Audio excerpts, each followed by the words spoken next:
എപ്പോഴും സംഭവിക്കുന്നതെന്ന് വെച്ചാൽ പല ആൾക്കാർക്കും അറിയാൻ പാടില്ലാത്തൊരു കാര്യം, ആൾക്കാരെങ്ങനെയാണ് ഒരു എൻ്റർപ്രണർഷിപ്പ് എന്ന് പറഞ്ഞാൽ എങ്ങനെയാണ് ഉണ്ടാകുന്നതെന്ന് പലർക്കും അറിയില്ല. അതാണ് പ്രശ്നം.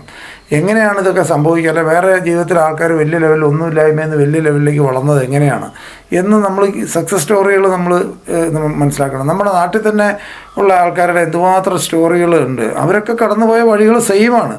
ഇഷ്ടം പോലെ റിജക്ഷനും ഇഷ്ടം പോലെ നോയും കേട്ട് മാത്രമേ ഒരു ലെവലിന് മുകളിലേക്ക് വളരാൻ പറ്റുള്ളൂ. ആൾക്കാർ കളിയാക്കി എന്നിരിക്കും, നിരാശ ചില ദിവസം ഉണ്ടാകും, സ്വാഭാവികമായിട്ടുണ്ടാവാം.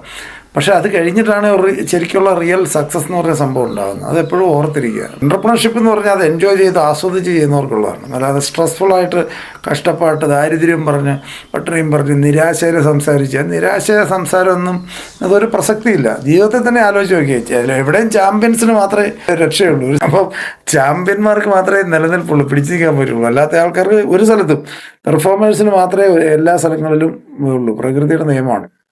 ഇപ്പം കാട്ടിലൊക്കെ ആണെങ്കിലും പെർഫോമൻസിന് മാത്രമേ അവസരങ്ങളുള്ളൂ, അല്ലാത്തവർക്കൊന്നും അവസരങ്ങളില്ല. എവിടെയാണെങ്കിലും അതെ, മൃഗങ്ങളുടെ ഇടയിലൊക്കെ അങ്ങനെ തന്നെയാണ്. ഒരു സ്റ്റോറി പറയാം. അതായത് നമ്മുടെ നാട്ടിൽ തന്നെ ഉണ്ടായിട്ടുള്ള ഒരു എൻ്റർപ്രണർഷിപ്പിനെ കുറിച്ച് നിങ്ങൾ അറിയാൻ വേണ്ടി ഞാൻ പറയാം. നിങ്ങൾ ID ഫ്രഷ് എന്ന് പറഞ്ഞൊരു ദോശമാവിനെ കുറിച്ച് കേട്ടിട്ടുണ്ട്. വയനാട്ടുകാർക്ക് ചിലപ്പോൾ കുറച്ചുകൂടെ അറിയാമായിരിക്കും. ID ഫ്രഷ് എന്ന് പറഞ്ഞൊരു ദോശമാവിൻ്റെ സ്റ്റോറി ഞാൻ പറയാം. അവർ ഇന്ന് 1000 കോടിയാണ് ടേൺ ഓവർ.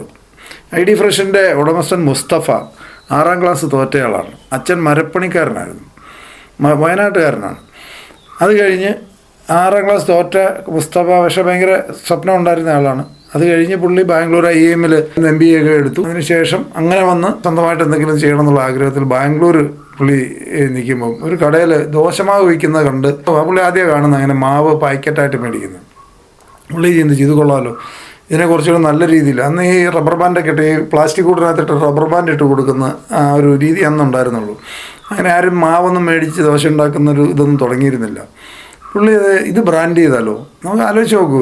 നമ്മുടെ ഇടയിലൊക്കെ ഇഷ്ടംപോലെ അവസരങ്ങളുണ്ട്, നമുക്ക് ഒന്നും ചിന്തിക്കുന്നില്ല. നമ്മൾ നമ്മുടെ കാര്യം ദാരിദ്ര്യവും പട്ടിണിയും പറച്ചിലും മാറ്റിയാൽ മാത്രമേ അവസരങ്ങൾ നമുക്ക് കാണാൻ പറ്റൂ. എല്ലായിടത്തും അവസരമുണ്ട്. ഇനി എന്തുമാത്രം അവസരങ്ങൾ ഈ നാട്ടിൽ, എന്തെല്ലാം പ്രശ്നങ്ങൾക്ക് സൊല്യൂഷൻ ഇല്ലാതെ കിടപ്പുണ്ട്. ആൾക്കാരുടെ ലൈഫ് ഈസി ആക്കാൻ പറ്റുന്ന എന്ത് ഓപ്പർച്യൂണിറ്റിയും ഗ്രോ ചെയ്യും. ആൾക്കാരുടെ നിലവിലുള്ളൊരു പ്രശ്നത്തിന് സൊല്യൂഷൻ കൊണ്ടുവരുന്നവരാണ് വലിയ ലെവൽ. നമ്മൾ സാധാരണ കച്ചവടക്കാരെ കുറിച്ച് ഇത് മാത്രമേ നമ്മൾ സാധാരണ ആൾക്കാർ ഇങ്ങനെയുള്ളവരുടെ സ്റ്റോറികളും ഇങ്ങനെയുള്ളവരുടെ കഥകളാണ് അറിയാവുന്നത്. അതാണ് പ്രശ്നം. അങ്ങനെ അല്ലാതെ ഒരു ലെവലിൻ്റെ മുകളിലേക്ക് പോയിട്ടുള്ള ആൾക്കാരെ അടുത്തിടപെട്ടിട്ടുമില്ല, അവരുടെ സ്റ്റോറി അറിയാൻ മേലാത്തതാണ് കുഴപ്പം. നമ്മൾ അപ്പുറത്തെ പലചരക്കടക്കാരനെ ഇപ്പോഴത്തെ ബേക്കറിക്കാരനെ ഈ ലെവലിലുള്ള സാധനങ്ങൾ മാത്രമേ നമ്മൾക്ക് അറിയാവുള്ളൂ.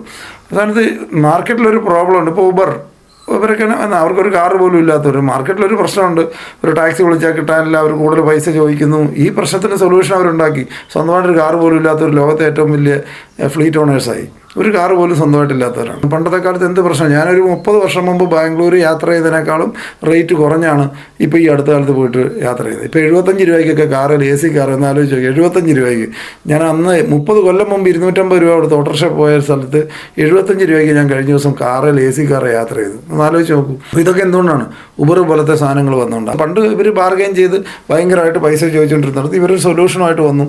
ഓക്കെ, നിങ്ങൾ ഇനി മുതൽ ബാർഗെയിൻ ചെയ്യേണ്ട, കൃത്യമായിട്ട് റേറ്റ് കിട്ടും, വണ്ടി നമ്പർ കിട്ടും, കൃത്യമായിട്ടുള്ള ഇത് കിട്ടും, അതിന് പൈസ കൊടുത്താൽ മതി. ഈ ഒരു സൊല്യൂഷൻ ആൾക്കാർ കൊണ്ടുവന്നപ്പോൾ അവർ വിജയിച്ചു. നമ്മൾ മനസ്സിലാക്കുക, വലിയ എംപയറുകൾ ചുമ്മാ ഉണ്ടാകത്തില്ല.